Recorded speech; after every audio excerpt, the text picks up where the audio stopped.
Hi, welcome to my channel. முன்னாடி ஒரு video chapter ஒன்னு சொல்லிட்டு புக் ரிவ்யூ போட்டிருப்பேன். ஸோ அதோட கண்டினியூஷன் தான் இது. இன்னைக்கு பார்க்க போகிறது வந்து சாப்டர் 2. இதோட ஹெட்டிங் என்னன்னா, understand why for starting your business. Understanding ஒய்ங்கிறது என்ன ரீசன் தான். ஸோ இப்போ இந்த சேனல் ஆரம்பிக்கிறதுக்கே எனக்கு ஒரு ஒய் நான் ஃபிக்ஸ் பண்ணியிருக்கேன். அதாவது ஒரு ஒரு சேனல் ஆரம்பிக்கிறதுக்கு அப்புறம் வந்து இப்போ நீ எதை பண்ணுற, இப்போ எதாவது புதுசாக பண்ணுறோம் அப்படின்னா ஒய் வாட் அப்படிங்கிற கொஸ்டின்ஸ் கண்டிப்பாக கேட்பாங்க நம்ம ஃபேமிலி அல்லது ஃப்ரெண்ட்ஸில். ஸோ அதே மாதிரி அந்த ஒரு கொஸ்டினை வந்து இங்கே நம்ம வந்து இம்ப்ளிமெண்ட் பண்ணணும் அப்படின்னு சொல்கிறாரு. லைக் இப்போ அண்டர்ஸ்டாண்ட் ஒய்ங்கிறது என்னன்னா, நீ ஏன் இந்த பிஸ்னஸ் ஸ்டார்ட் பண்ணணும், இல்லை நீ ஏன் பர்டிகுலர் இந்த ஆக்ஷன் நீங்கள் எடுக்கணும் அப்படிங்கிறது வந்து இவர் வந்து மீன் பண்ணுறாரு. ஸோ ஒய் வந்து ஸ்ட்ராங்காக இருக்கணும். அதே மாதிரி இப்போ நான் யூடியூப் சேனல் ஆரம்பிக்கிறதுக்கும் ஒய் ஸ்ட்ராங்காக இருக்குது, அதனால அப்பப்போ வீடியோ வந்துட்டே இருக்குது. ஸோ அதே மாதிரி இப்போ பிஸ்னஸ் ஆரம்பிக்கிறதுக்கும் வந்து நீங்கள் வந்து ஒய் ஃபிக்ஸ் பண்ணிக்கணும். இப்போ அந்த ஒய் ஸ்ட்ராங்காக இல்லை அப்படின்னா என்னென்ன ஆகும் அப்படின்னு சொல்கிறாரு. நம்ம வித்ட்ரா லைக் எப்படின்னா, நம்ம அந்த ஆக்ஷனை இப்போ புதுசாக ஒன்று ஸ்டார்ட் பண்ணுறோம்னா அது அப்படியே ஸ்டாப் ஆயிடும்.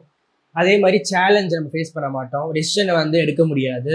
ஸோ இப்போ வந்து ஜாப்பா பிஸ்னஸா அப்படின்னு பார்க்கறதுக்கு நீங்கள் என்ன பண்ணுவீங்க, நம்ம ஈவன் நானுமே கம்ஃபர்டபுளாக சொன்னது ஜாப் போவோம். பட் இப்போ ஜாப்லேயே ஃபிக்ஸ் ஆகிட்டோம் அப்படிங்கிறது வந்து ஒரு டைமுக்கு அப்புறம் என்ன ஆகுனா, பிஸ்னஸ் ஸ்டார்ட் பண்ண நம்ம ஓன் டெசிஷன் மேக்கிங்காக இருக்கணும், இல்லை வந்து ஃபினான்ஷியல் ஃப்ரீடமாக பிக் மணியாக வந்து ஃபோக்கஸ் பண்ணுறதோ, இல்லை வந்து நம்ம அந்த ஒரு தாட் இருக்கோ, ஈவன் வித் ஃபினான்ஷியல் இல்லை வந்து ஃப்ரெண்ட்ஸ் அண்ட் ஃபேமிலி அதர் பேசிஸ்லேயே வந்து நம்ம வந்து பிஸ்னஸ் ஆரம்பிக்கிறோம் அப்படின்னாலுமே ஒய் வந்து ஸ்ட்ராங்காக இருக்கணும் அப்படின்னு சொல்கிறார்.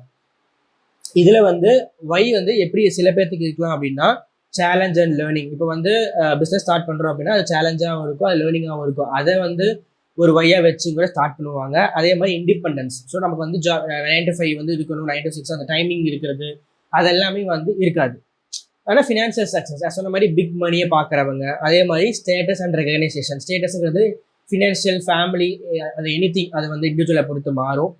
ஸோ சாட்டிஸ்ஃபேக்ஷன் வந்து ஒரு ஜாப்பில் இல்லை அப்படின்னா அது ஒன் ஆஃப் த ரீசன், அதை வச்சுக்கலாம். Social motivation, social for being and social ஆக்டிவிஸ்டிக்காக இருக்கிறதுக்குமே we can go to start for business.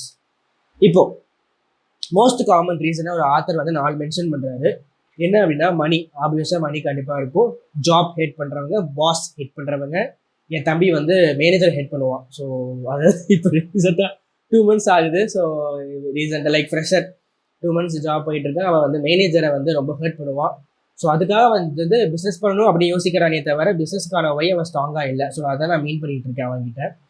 அப்புறம் வந்து பேஷனை ஃபாலோ பண்ணுறவங்களுக்கு வந்து இப்போ நம்ம ஜாப் போகிறானவன் லைக் சைமல்டேனியஸாக பண்ண முடியாது, ஜாப் போயிட்டு வந்து நம்ம பேஷனை ஃபாலோ பண்ண முடியாது அப்படிங்கிறவங்க வந்து ஜாப் குவிட் பண்ணிவிட்டு, இல்லை வந்து ஜாப்ல இருந்துகிட்டே பார்ட் டைமாக பண்ணிவிட்டு ஒரு டைமுக்கு அப்புறம் நம்ம ஃபுல் டைம் இருக்கிறோம் அப்படிங்கிற டைம் வந்து இது பண்ணுவாங்க. ஸோ நீங்கள் எனி பிஸ்னஸ் அது எனி ஃப்ரீலான்சிங்குமே, ஈவன் இப்போ freelancing and remote job okay, வேறு remote job, work from home office இருக்குது. பட் ஃப்ரீலான்சிங் ஆப்பர்ச்சுனிட்டி அப்படின்னு வந்து பார்க்கும்போது ஒய் ஸ்ட்ராங்காக இருக்கணும். ஏன்னா நம்ம வந்து என்ன பண்ணுவோம், ஒரு குறிப்பிட்ட ரெஸ்ட்ரிக்ஷன்ஸ் இருக்கும். எதுக்குன்னா ஜாப்ல. ஸோ இது நீ பண்ண முடியாது, டெசிஷன் மேக்கிங்குமே வந்து சம்டைம்ஸ் வந்து முடியாமல் இருக்கலாம். ஸோ அதுக்கு ஃப்ரீலான்சிங் ஆப்பர்ச்சுனிட்டி எடுத்தோம்னா நம்ம டைமுக்கு, நம்ம ஃப்ளெக்சிபிள் டைமுக்கு நம்ம அப்ரோச் பண்ணுற கிளைண்ட் அல்லது நம்ம பிடிச்ச கிளைண்ட், நம்ம கூட அண்டர்ஸ்டாண்டிங்காக இருக்கிற கிளைண்ட் அக்வயர் பண்ணி நம்ம ஒர்க் பண்ணலாம் அவங்க கூட. ஸோ அதுவுமே வந்து ஒன் ஆஃப் த ப்ராசஸ் தான், பிஸ்னஸ் தான். பட் அதுவுமே நம்ம ஒய் ஸ்ட்ராங்காக இருக்கணும். நீங்கள் புக்கை வந்து படித்து ஈவன் இந்த புக்கு பொறுத்த வரைக்கும் என்ன அட்வான்டேஜ்னா, எக்ஸாம்பிள்ஸோட கொடுப்பாங்க. இந்த எக்ஸாம்பிள்ஸோட இருக்குது, ரியல் டைம் எக்ஸாம்பிள்ஸோட இருக்குது, நீங்கள் அதை வந்து பார்க்கலாம்.